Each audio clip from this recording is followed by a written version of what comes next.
Hi, welcome to One Word a Day. I'm Sophia, pilot into the universe of Chinese. Let's continue our December's special edition in talking about Xi's quotes. So I prepared some of his most well-known expressions that through his words, his own words, that we can see a little bit of his way of thinking. Okay, so today is about 人民不信邪也不怕邪. Okay, and there is a second line to that. We'll talk about that later. But okay, started with 人民. Often in his addresses, he would use the subject matter as 人民. I translate it as a man crowd, but 人民is a special term that's in the context of CCP's ruling. They often use 人民. Okay, it's different from 公民. 公民 means citizen. 公民 are somebody who has legal rights to vote, right? By constitution, they just like an American system, that you are part of the country, you have your voice, ways to express your voice, right? Cast your vote. But 人民 in China, they are put in the pedestal, but they are not given any, they don't have a legal channel to express themselves, so to speak. So when he expressed certain contexts, as if, like in this case, 不信邪, who do not believe in evil and who are not afraid of evil, it seems like a good quality, right? It's an uplifting message. And he used 人民 as the subject matter. But often, like that's what he's saying and what's actually happening in China is two different worlds. Okay. So 人 is this human figure, and the 民 are people who have different last names, who have different lineage, and then together that means it's a human, but coming from different family names. So they form a body of people from different families and living under one regime. So that's what 人民 is about. And then 不信邪, 信 believe, right? 也不怕邪. You see two negatives here, so that forms a language structure. It's to give you two parallel message, and then 邪 is the key word here that I want to highlight.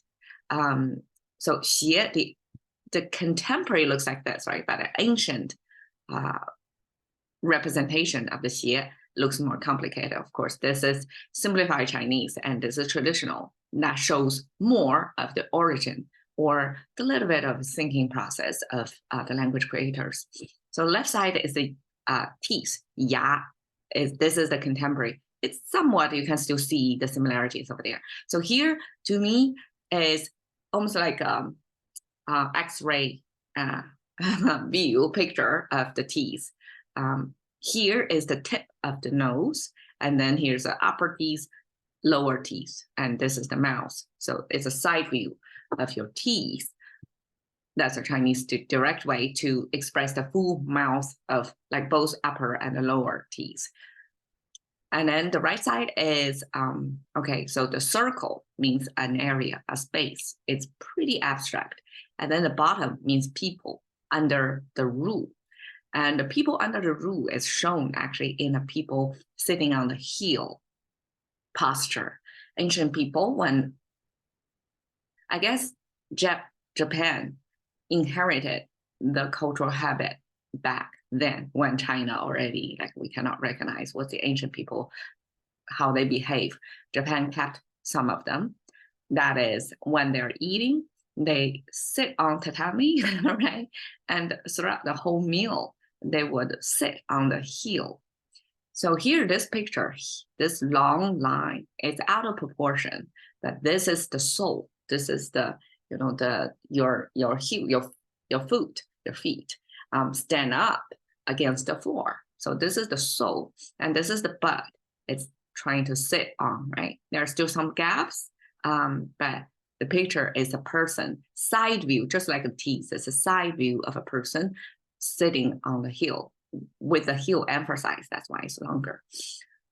So sitting on the hill means people who are submissive, who are not in a position to defend themselves or fight, right?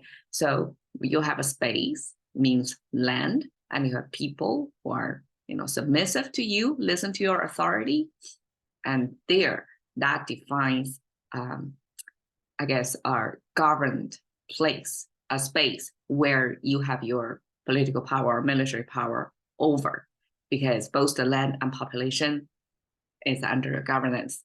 Okay, then the T's added next to it is a particular kind of particular location name. Back then, like nowadays, we don't have a we don't have a place name named Xie anymore because it has a bad rap. Somehow in history, something happened in that place, that place become a representative of the concept of evil. So I guess it's some sort of supernatural thing happened in that place. People kind of fleeing from, it could be a pandemic or something, right? Uncontrollable thing that's make people sick, that couldn't be explained by the medical back then. So that place was regarded as evil. It could be, it's one interpretation. Could be that land turned into zombie land. We don't know. But that place, that specific location name, like before, it just means the land and its people governed, and with the sound related to T's. And it's just a location name. Then it became this evil concept. It's something mysterious, something supernatural. We don't understand. And we're supposed to have fear. We're supposed to run away from it. Okay, so here, Xi is talking about 不信邪, doesn't believe in that, like doesn't believe in the myth of some supernatural thing going, and therefore, 也不怕邪, 也 means also. So on the one hand, they don't believe, and also they don't, they're not afraid, or they don't fear evil as well.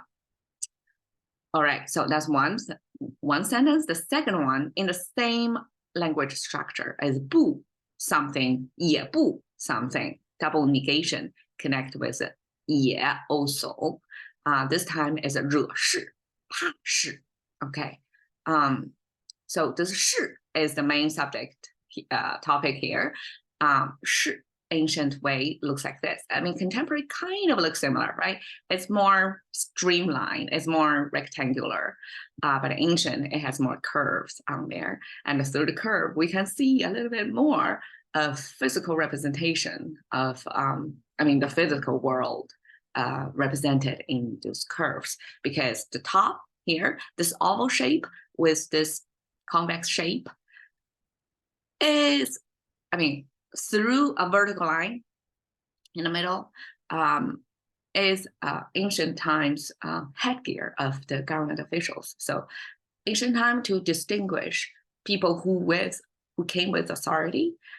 People most likely have to pass some national exam and then recruited by the government to run the government for them. So become part of the apparatus of the governing body. Those people are going to be distinguished by wearing a special headgear, quite elaborate headgear. I think it's almost like impractical. They don't need to work in the farm, right? Obviously. So their headgear is purely designed to show power, to show I'm different than you. I'm talking, you have to listen to me, to give you that visual symbols to know, like, that's the boss. Okay, you as people, 人民 have to listen to that guy wearing this special headgear. So this upturning shape is a depiction of the special headgear back then.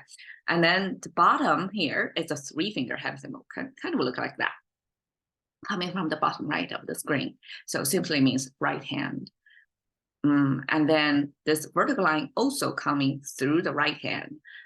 it shows the abstraction of this vertical line here in the right hand turns into a pen or a brush. In ancient times, people write with brush, like dipping the ink right on supposedly paper later on. Before was bamboo strips.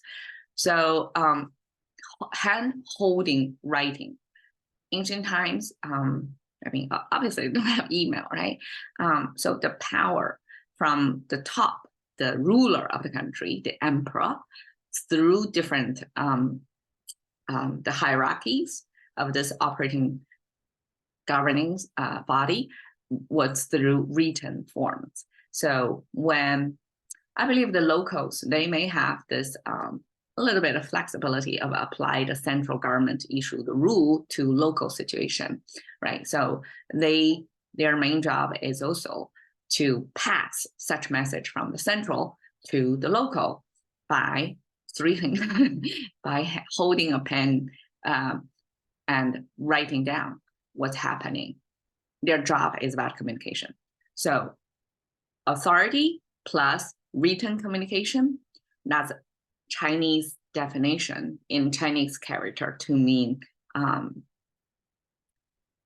kind of official affairs that's worth involvement of government and written down. Okay, so this 是 eventually extended to go beyond government official meetings. But if you do get involved, get government involved in your affairs, then it's pretty serious. 是, right? So 是 means something that's significant. It's not necessarily in later days, but at the beginning, it means government related or involved type of affairs. Okay, so I translate it differently. One is 不惹事, 惹事 means start, like if somebody didn't hit you, you reach out first to hit them. So 惹 is kind of offend somebody. So I translate it initiate. I translate stuff, it's really being lazy.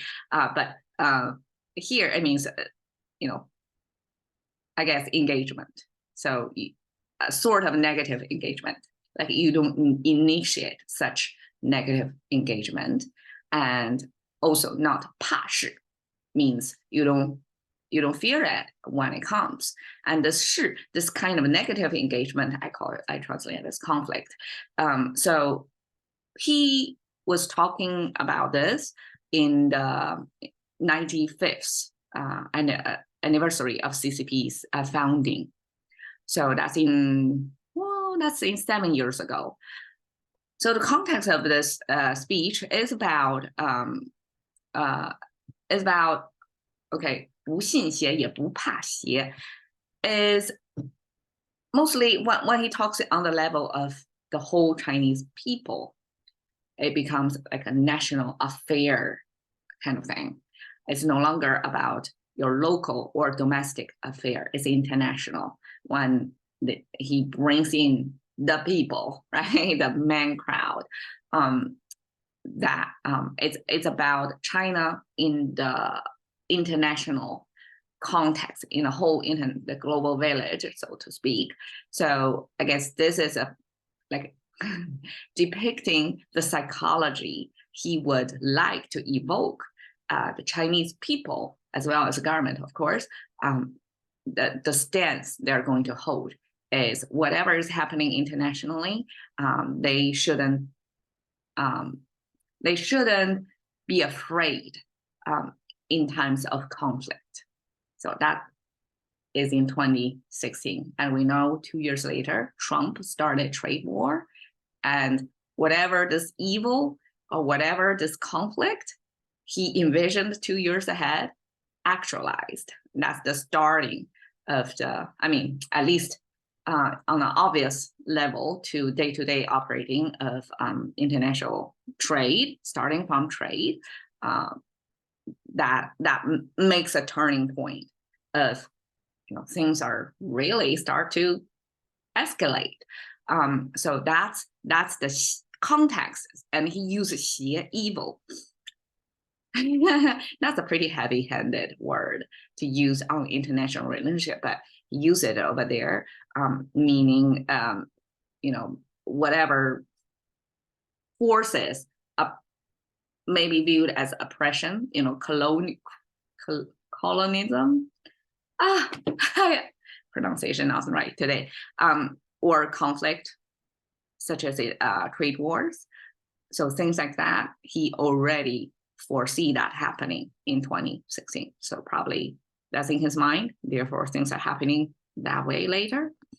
And I just pick out the 不信邪 in there because that's in our daily colloquial language as well. When we say 不信邪, like whatever people said normally or typically happening.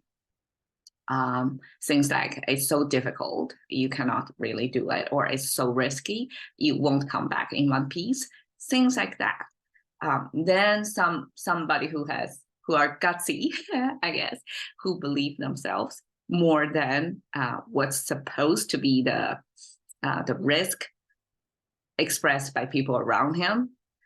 That then becomes this shit. This is like a external, uncontrollable, unpredictable uncertainty that that person is willing to challenge that by not believing in what he was told, and then start to do things. And I'm using this BMX trick thing to show, like physically, that's expressive, to say, this is kind of anti-gravity thing, right?